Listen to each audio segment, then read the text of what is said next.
Apa yang menjadi prinsip hidup Bapak sehingga Bapak menjadi orang besar dan sangat berjasa bagi bangsa negara tercinta ini?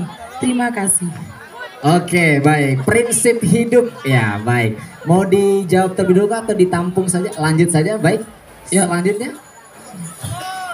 Bismillahirrahmanirrahim. Assalamualaikum warahmatullahi wabarakatuh. Waalaikumsalam warahmatullahi wabarakatuh. Ya, izin memperkenalkan diri. Nama saya Sofwan Iqbal Azari. Saya berasal dari Sumatera Utara.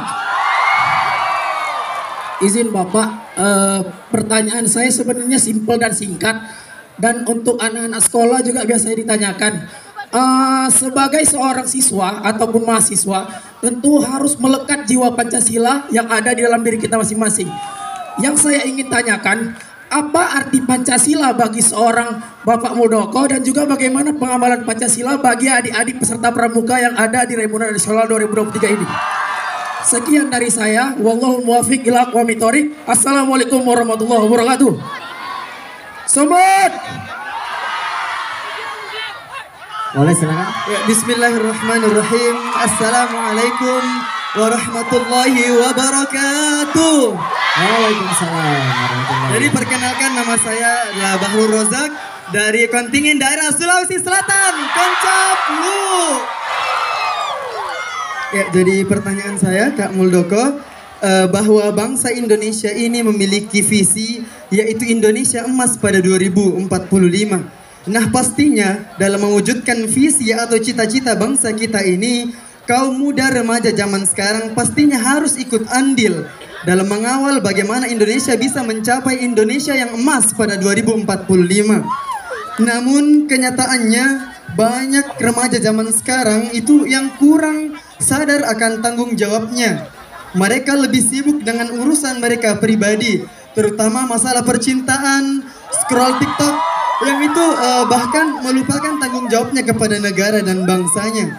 Nah, pertanyaannya, bagaimana Kak agar Kakak Muldoko ini dapat membangkitkan kesadaran, membangkitkan semangat, membangkitkan motivasi agar dapat anak-anak muda zaman sekarang itu mempersiapkan diri mereka untuk bagaimana bersama-sama membawa Indonesia emas pada 2045. Sekian, wabillahi taufiq wal hidayah. Wassalamualaikum warahmatullahi wabarakatuh. Waalaikumsalam warahmatullahi wabarakatuh. Baik, terima kasih teman-teman. Kami persilakan kembali untuk dapat ke tempatnya masing-masing. Oke ya, boleh silakan. Terima kasih. Pertanyaannya sangat bagus. Tepuk tangan dulu. Sebagian besar dari kalian begitu menghadapi tantangan langsung lemes. Tapi bagi saya, justru kalau tidak ada tantangan menjadi lemes. Nah, itu. Mungkin berbedanya di situ. Untuk itu, ya, saya selalu menempatkan tantangan merupakan kebutuhan. Yang kedua, saya menulis buku saya selama dalam perjalanan kepemimpinan saya. Ya, buku saya judulnya Berani Memimpin, tertulis. Saya menempatkan ada leadership, leadership ya di situ. Yang pertama adalah move. Yang kedua, motivate. Yang ketiga, make difference. Sebagian besar dari kita untuk bergerak move itu terlalu berat, sangat sulit untuk berubah. Untuk itu, ya, saya menyarankan kepada kalian, kalau Anda selalu dibayangi oleh rasa takut, tidak ada keberanian untuk move, maka percaya dengan saya, kalian menjadi orang yang selalu berada di belakang. Anda bukan menjadi leader, tetapi Anda akan menjadi follower. Anda tidak akan menjadi winner, tapi Anda selalu loser menjadi orang. Itu. Move, berani untuk bergerak. Baru yang kedua, motivate. Memotivasi diri kita agar selalu yang terbaik dan yang terbaik. Yang ketiga, make difference. Jangan sama dengan yang lain. Kalau Anda sama dengan yang lain, Anda tidak akan kelihatan. Bagaimana kalau kita selalu sama-sama, orang lain begini, kita begini. Jangan. Tetapi kita harus selalu make difference. Itu banyak bukunya. Ya, kalau kita membaca Blue Ocean Strategic, itu di situ juga mengatakan Anda jangan berusaha di wilayah yang berdarah-darah karena kompetitivitasnya luar biasa. Tapi Anda memilih sesuatu produk yang orang lain belum memikirkan, itu sesuatu yang make difference. Itu nggak banyak-banyak, dua hal itu mudah-mudahan bisa membekali kalian semuanya. Tepuk tangan dulu, bersemangat. Yang kedua tentang Pancasila. Teman-teman sekalian, kalau kita dalami tentang Pancasila itu ada 3 value. Yang pertama adalah value filosofis. Semua dari kita percaya bahwa Pancasila dibangun dari nilai-nilai luhur bangsa Indonesia. Itu nilai filosofisnya. Tidak ada yang salah. Nggak ada yang salah. Jangan Anda berpikir, wah Pancasila sekarang sudah tidak tepat. Enggak. Karena dibangunnya Pancasila itu berdasarkan nilai-nilai luhur bangsa Indonesia. Itu nilai filosofisnya. Yang kedua, nilai instrumentalia. Pancasila menjadi sumber dari segala sumber hukum. Itu harus kita yakini. Sepanjang hukum-hukum itu berorientasi kepada Pancasila, maka sesungguhnya tidak ada penyimpangan. Berikutnya yang ketiga adalah nilai pragmatisnya.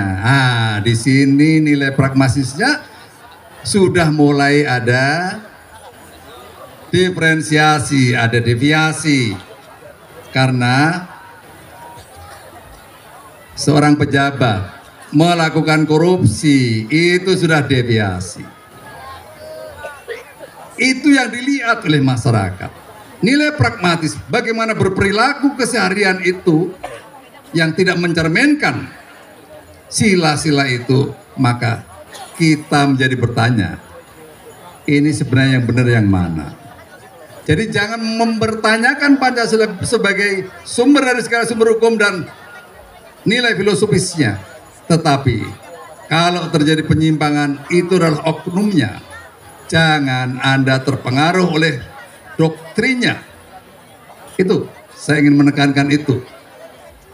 Kalau ada 1-2 orang yang berperilaku keluar dari Pancasila, itu adalah oknumnya. Baik itu pejabat maupun yang bukan pejabat. Itu pandangan yang saya anut selama ini tentang Pancasila. Saya memahami Pancasila secara utuh seperti itu. Berikutnya yang ketiga,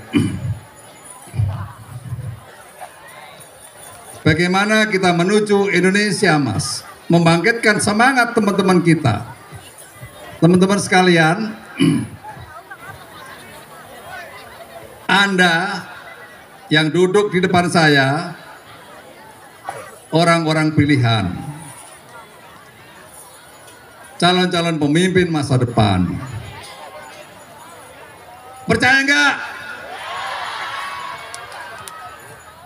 Kalau Anda menyiapkan dirimu sebagai leader, maka Anda harus bisa mempengaruhi orang lain, menjadi influencer. Siapa yang dipengaruhi?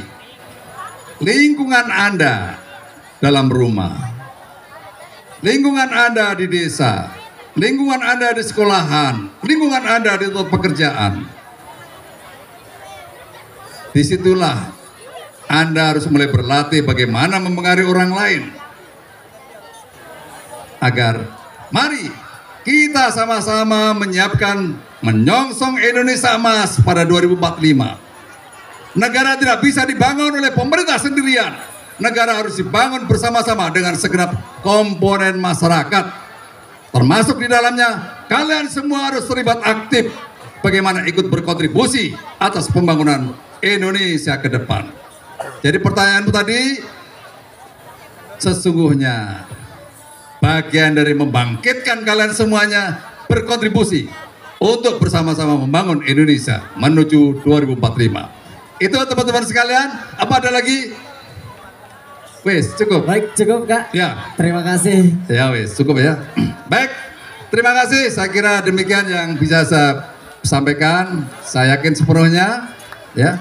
Walaupun Anda digembleng di sini beberapa hari, tapi saya tidak melihat satupun yang mengeluh. Saya tidak melihat satupun yang ogah-ogahan, tapi semuanya memiliki semangat yang luar biasa. Reuni Nasional 2023. Bangun generasi kita bangkit. Tepuk tangan. Siapa kita? Indonesia. Terima kasih. Assalamualaikum warahmatullahi wabarakatuh.